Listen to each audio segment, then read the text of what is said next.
d'autres types de spécialités locales. Et enfin, je vois plein de derniers, penser minimalisme. Donc voilà, pas comme Claire pendant ce voyage qui voyage avec un sac à dos, une valise et voilà. Mais l'idée c'est, voilà, avec ce type de matériel, ça permet d'avoir tout ce qu'il faut, mais en prenant moins de place. Et pareil, l'idée, par exemple, quand vous voulez prendre des médicaments ou plein de choses, pensez à ce que vous pourrez acheter sur place, pas forcément besoin de tout emmener avec vous à chaque fois.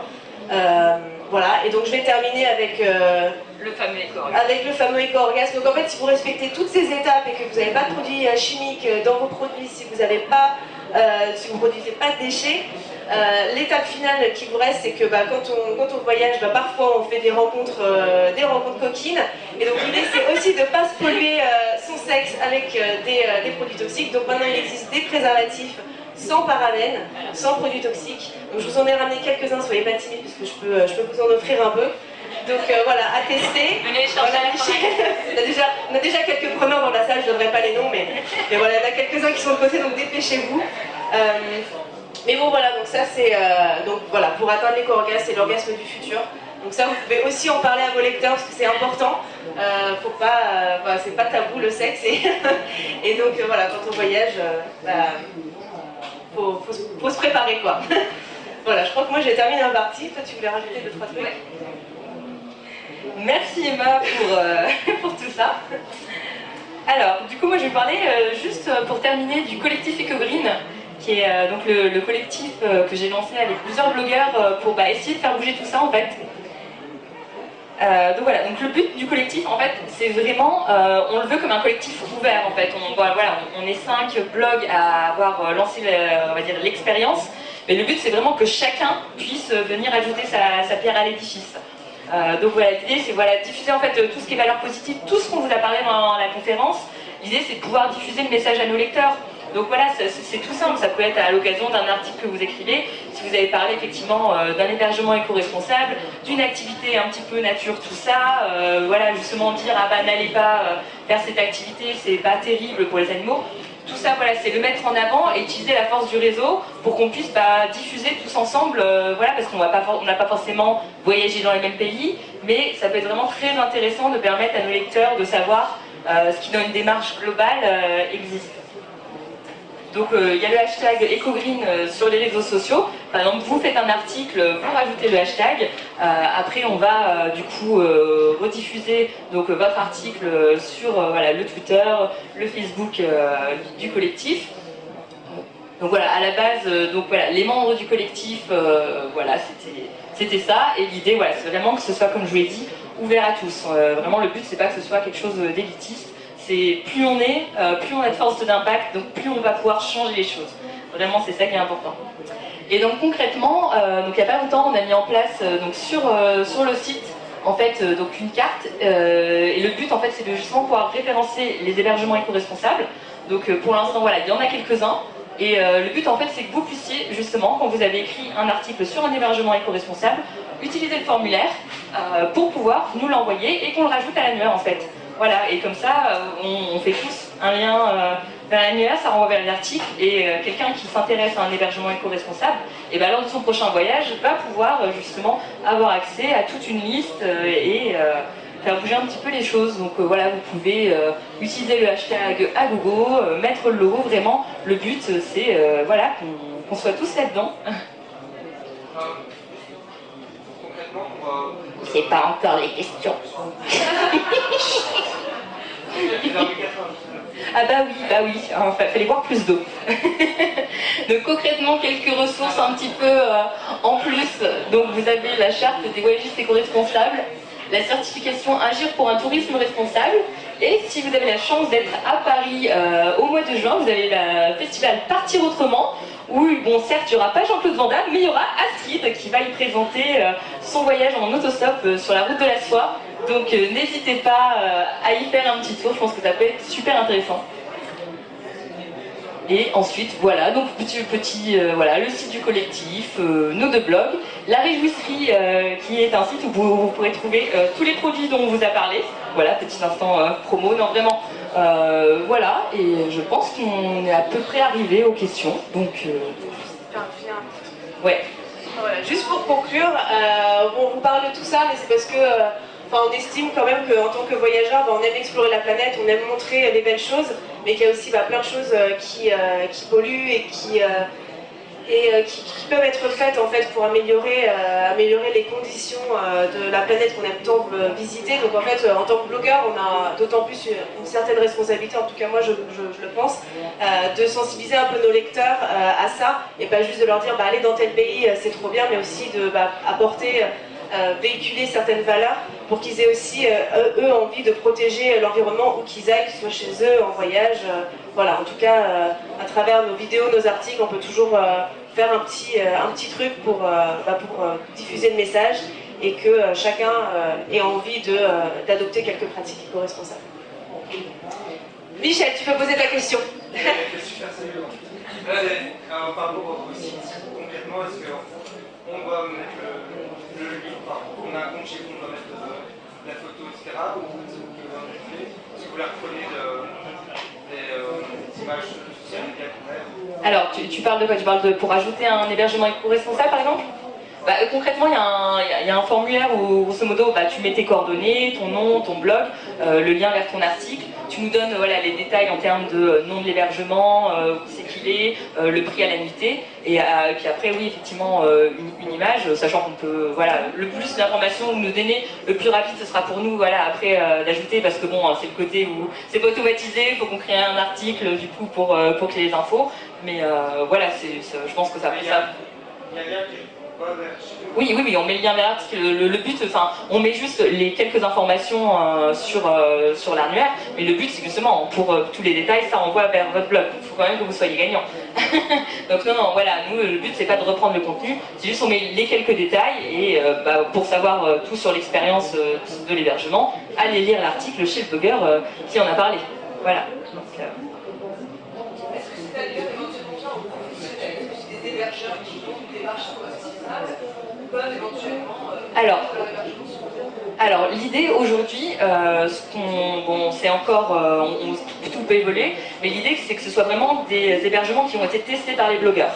Donc soit les blogueurs membres du collectif, soit n'importe quel blogueur qui a testé un hébergement. Après on est ouvert, si un professionnel nous contacte en disant moi j'ai envie d'être dans votre annuaire, est-ce que vous voulez venir tester l'hébergement pour que vraiment on puisse en parler en connaissance de cause, parce que sinon effectivement si on se met à référencer tout sans avoir été entre guillemets vérifié nous-mêmes, l'idée c'est vraiment des hébergements testés par les blogueurs, approuvés, personnellement on y a été, on a trouvé c'est vraiment cool, c'est vraiment green. Alors un label, non, on va pas aller jusqu'à là, je pense qu'il y a déjà assez de labels. Ça reste quand même assez informel, l'idée c'est vraiment entre blogueurs, les hébergements qu'on a appréciés, pouvoir vraiment les mettre en avant. Sachant qu'aussi j'ai oublié d'en parler, c'est quelque chose que j'ai pas encore eu le temps de mettre en place, c'est sur la longue to-do list, mais on veut aussi créer une catégorie pour tout ce qui est articles qui parlent pas forcément d'hébergement, mais qui vont parler de toutes les démarches. Justement, vous écrivez un article sur le voyage responsable, sur le zéro déchet, sur telle chose qui n'est pas un hébergement. On va aussi mettre ça en place. Vraiment, l'idée, c'est de faire tourner l'information autour de toutes ces thématiques. Oui, mon petit. Une question parce que c'est évalué par les blogueurs, c'est évalué par différents blogueurs. Est-ce que vous avez mettre un système où c'est des notes par les d'évaluation ou pas? Parce que c'est même pas se d'évaluer alors, donc tu veux dire par rapport à l'hébergement? Par exemple, il y a une notation, on a jugé c'est de 1. Écoute, je t'avoue, j'y pas réfléchi, mais c'est quelque chose. Si vous avez des suggestions comme ça, justement, n'hésitez pas. Donc là, tu voudrais qu'on mette en fait, cet hébergement et 4 étoiles sur 5 en termes de éco-green. Chaque blogueur n'a pas les mêmes façons. Oui, tout à fait. On pourrait imaginer effectivement de mettre les critères. Après, je sais pas. Effectivement, on peut en discuter. Je sais pas. Pourquoi pas. C'est effectivement pertinent de le soulever. Et est-ce que justement vous listez aussi quelques points un peu essentiels pour dire qu'on n'est pas forcément tous spécialistes Oui, alors justement c'est dire quelque chose qui des fois va nous paraître green. On pourrait essayer effectivement de créer une espèce de charte si je puis dire, des points que vous pouvez justement checker. Est-ce que cet établissement justement valide ce point-là? Effectivement, allez hop, surtout Luigi, un peu de boulot en plus. Ouais, on va rajouter ça dans le formulaire. Effectivement, c'est assez intéressant. Et du coup, donc, si vous avez des suggestions, parce que voilà, je pense qu'on a tous des expériences différentes par rapport à ça. Si vous voulez m'envoyer justement, voilà, donc vous pouvez nous contacter sur le collectif, vous trouverez un formulaire de contact. Si vous voulez justement envoyer ce genre de suggestions à ajouter à la charte, n'hésitez pas, parce que là, bah, voilà, elle n'est pas créée. Donc justement, créons-la ensemble pour voir qu'est-ce qui, selon vous, est important, qu'est-ce qui va faire que tel hébergement, bah voilà, ça va être vraiment ça qui est... Encore? Oui. C'est extrêmement intéressant. Et en fait, là, vous commencez comme sur une plateforme, que ce soit la ligne, est-ce que vous avez à terme l'objectif de créer une sorte de routard économique ou pas? Bah, écoute, c'est bien en fait, là le brainstorming, il y a tout le monde qui fait tout le boulot pour moi, c'est génial. Pourquoi pas un jour, après honnêtement, j'avoue que c'est pas encore tout à fait l'ambition, mais ça pourrait être vraiment cool, pourquoi pas. Après, je pense qu'il y a déjà des choses qui existent, donc à voir ce qui existe déjà, quelle valeur on peut apporter, parce que je sais pas si tu parles d'un guide du routard papier par exemple, il me semble que j'étais tombée sur des guides il y a pas longtemps qui justement font des guides, mais plus par pays. Donc après je sais pas, parce que l'avantage de l'annuaire c'est que vraiment ça évolue, les blogueurs vous testez tout le temps des nouveaux hébergements, c'est tout le temps en ligne, je pense que c'est ça notre force, c'est le côté qu'on n'est pas papier, c'est accessible de partout en ligne, t'as pas besoin de l'acheter à l'avance, donc je suis pas forcément pour le côté guide papier, je pense que aujourd'hui c'est une force d'utiliser le fait de c'est en temps réel, les derniers hébergements testés et accessibles de partout. Après voilà, moi je suis...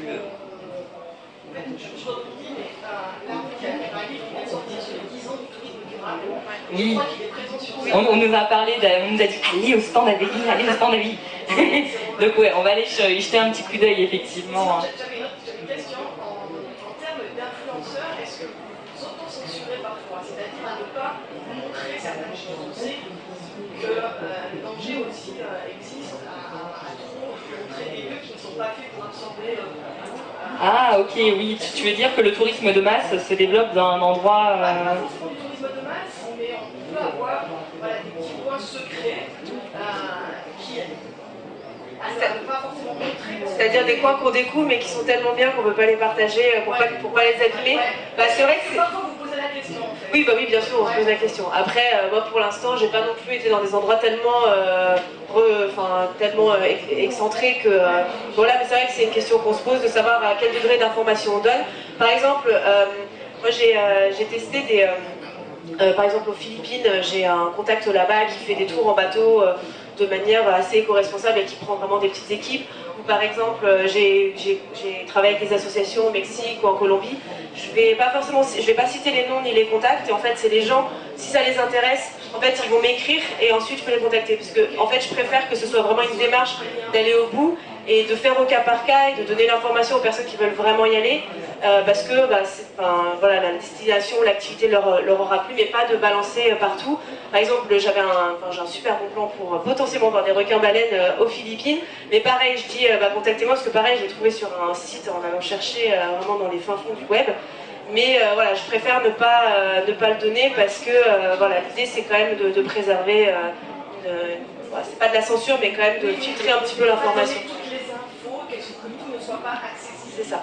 Et l'idée aussi, c'est d'aller dans des endroits qui sont plutôt touristiques à la base, mais d'orienter les gens vers peut-être une autre activité qui est moins tourisme de masse, mais qui peut bénéficier aussi à ces populations-là, sans forcément aller parler d'endroits qui sont très préservés et que du coup on veut les laisser comme ça.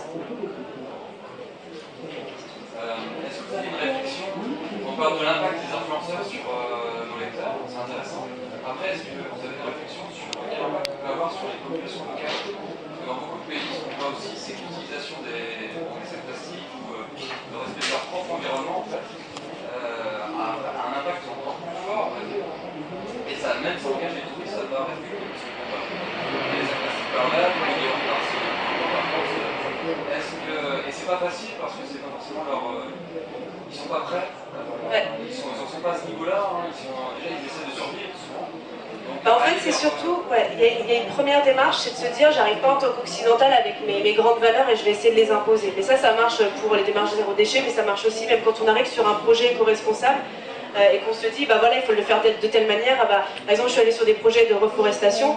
Des fois, on se dit, ah, mais pourquoi il ne faut pas comme ci, il ne faut pas comme ça. Mais en fait, bah, souvent dans ces pays-là, il y a des vraies contraintes de terrain, des vraies contraintes économiques.